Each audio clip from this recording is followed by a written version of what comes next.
Resenha de volta e mais uma vez falando de quê? De aliança. A gente já estudou na última semana que a maneira como o Novo Testamento aborda a Antiga e a Nova Aliança acaba confundindo muita gente, fazendo com que muitas conclusões equivocadas sejam tiradas. Um dos versos que dá mais margem para esse tipo de conclusão equivocada é a afirmação de Paulo, lá em Gálatas 4, verso 29, onde ele diz: "Mas como então aquele que era gerado segundo a carne perseguia o que era segundo o Espírito, assim é também agora." Para entender melhor, você pode ler Gálatas 4, 21 até o 5, verso 1. Ou seja, resumindo Paulo aqui, ele caracterizou a antiga aliança como algo ligado à carne e à escravidão, o que impede os seus adeptos de receber a herança da vida eterna. Mas a gente já entendeu que o que ele estava descrevendo era a resposta experiencial que os antigos tiveram quando experimentaram a antiga aliança. Você lembra, né? As alianças por si só, elas eram históricas e a maneira como as pessoas respondem a essas alianças é chamada de experiência ou de aliança experiencial. Repetindo, o termo aliança histórica representa o ato de Deus conceder as alianças, e o termo aliança experiencial representa a nossa resposta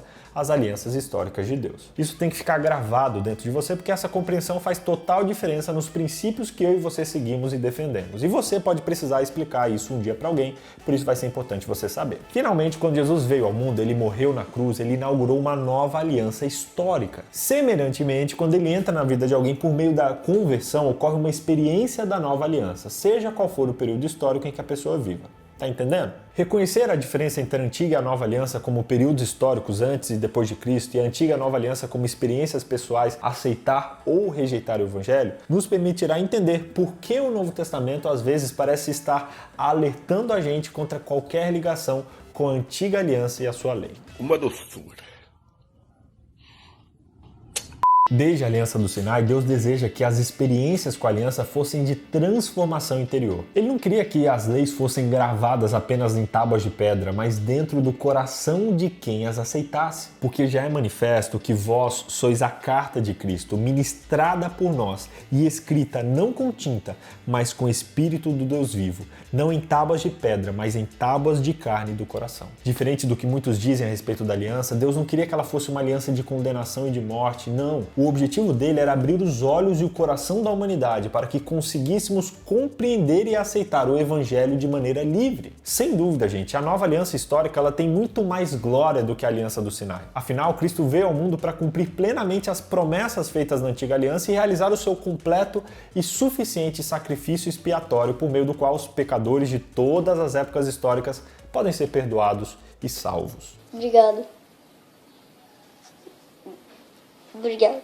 Para muitos cristãos, 2 Coríntios 3:6 ensina que a aliança do Sinai apresentava a lei de Deus como uma letra que mata, enquanto a nova aliança ela representava o Espírito que vivifica. No entanto, gente, o contexto de 2 Coríntios 3 já mostra uma interpretação totalmente diferente que se harmoniza com o que a gente encontra na revelação bíblica. A aliança do Sinai e a nova aliança histórica compartilham a mesma essência espiritual e o mesmo evangelho eterno. No capítulo anterior, Paulo descreveu sua pregação do evangelho como uma bela fragrância divina. Note como Paulo descreveu de forma tão expressiva os resultados da sua própria pregação. Ele diz: para os que estão perecendo, somos cheiro de terrível morte e condenação, mas para os que estão sendo salvos, somos cheiro e perfume que dá vida. Consegue entender? A própria pregação que Paulo fazia do evangelho da nova aliança trazia morte para alguns e vida para outros. Como isso é possível? A rejeição do evangelho, uma adesão legalista a ele, representa uma experiência da antiga aliança que leva a pessoa à morte. Por outro lado, a aceitação do evangelho por meio da fé e da obediência que vem da fé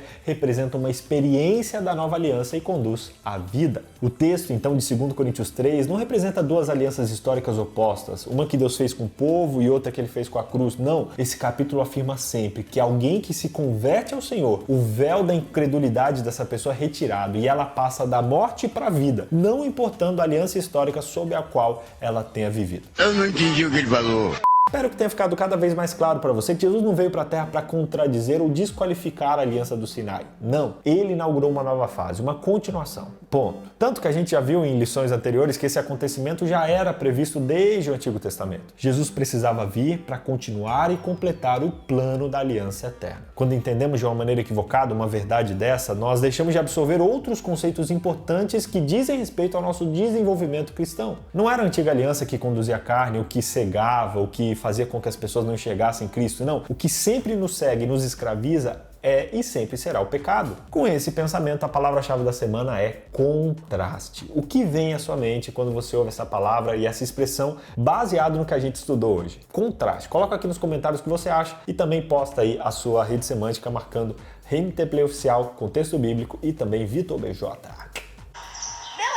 Desde o pecado do Éden, as gerações seguintes já vêm com defeito de fábrica, já nascem espiritualmente desfiguradas. O véu que é tanto mencionado no texto dessa semana, ele cobre o nosso coração e nos impede de ouvir o Espírito Santo. A nossa mente, ela está cega e fechada para as verdades espirituais e ela se considera às vezes autossuficiente. O plano de Deus era bem diferente dessa realidade. Cada descendente de Adão e Eva foi originalmente desenhado, projetado e destinado para ser a imagem e semelhança do Criador. Imagina que sonho! Quando a gente experimenta a transformação da nova aliança no nosso coração, a gente experimenta um coração sensível e aberto ao Espírito Santo. Essa transformação ela acontece inclusive de 3 formas. Primeiro, o Evangelho alcança todas as pessoas. Segundo, todos têm o livre-arbítrio de decidir fazer parte ou não dessa aliança. E terceiro, todo que acredita, que crê e que confia é transformado. Você já aceitou essa transformação? Ellen White diz que quando se revestiu da natureza humana, Cristo ligou a humanidade a si próprio com um elo de amor que nunca pode ser desfeito por poder algum, a não ser pela escolha do próprio ser humano. Satanás estará sempre tentando nos seduzir para desfazermos esse elo, escolhendo separar-nos de Cristo. É aqui que precisamos vigiar, lutar e orar para que nada nos induza a escolher outro mestre, pois seremos sempre livres para assim fazer. Resumindo então, primeiro, precisamos compreender corretamente a ligação entre a antiga e a nova aliança, isso é fato. Segundo, todas as alianças têm o objetivo de transformar o coração do ser humano. Terceiro,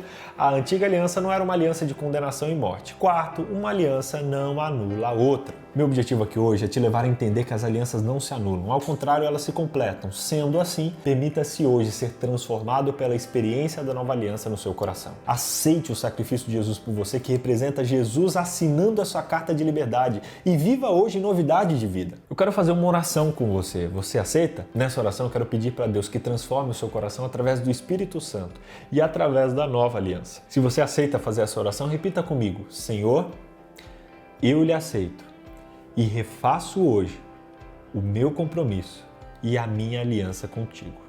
Em nome de Jesus. Amém.